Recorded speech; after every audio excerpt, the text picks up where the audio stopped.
are the things that make you that Christ must have? Number one, your time. What you do with your time has to be to his glory. Eating with your time is not a sin. Resting with your time is not a sin. Studying with your time is not a sin.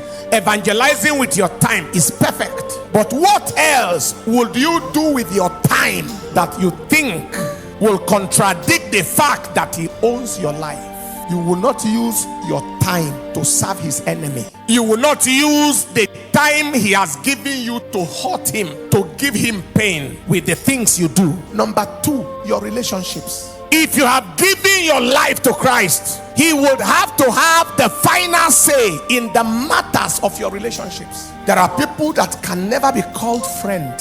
You may know them. There are people you will never be able to sit to discuss things, certain things. Number three, your appearance. You cannot give your life to him and dress like the world. You cannot say Christ owns your life and your look cannot preach the gospel. Your look should be able to preach. Your words should match your look. Number four, your transactions. What kind of business can you do? Can you involve Jesus in your business discussions? Number five, your energy. Who is he that has the best of your energy? There are many people, it is not God who has their energy. And someone may be asking me now, do you mean I shouldn't work again? I should just give my energy and my everything to church? That's not what it means. It means even in your workplace, you deploy energy there to glorify your maker. You do everything with the mentality that I am serving God to bring him glory. Even as a doctor, as a lawyer,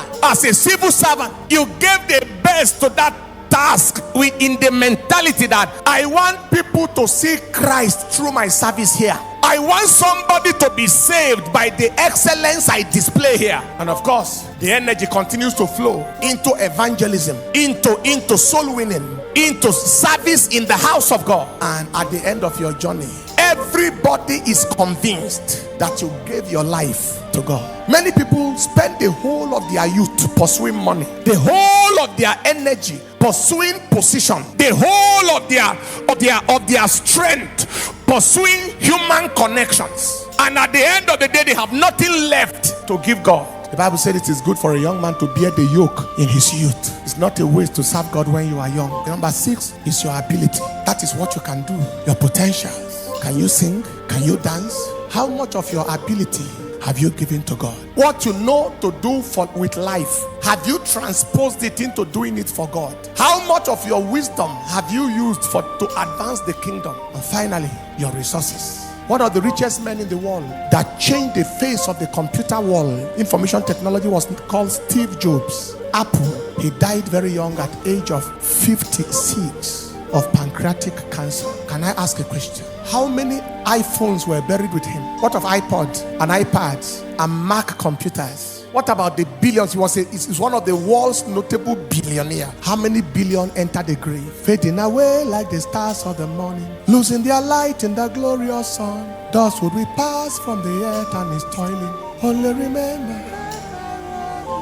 Somebody is saying, God wants me to give him my money. How is it your money? How much of it did you bring when you came to the world? And how much of it will you carry when you are leaving? Somebody is asking me. So should I use all the money that God gives me and put them all in church and give them all as offering and tithe?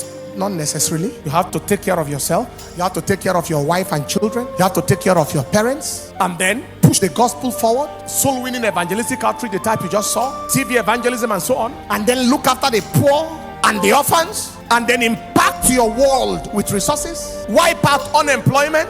Establish factories and industries that can employ 20,000 people.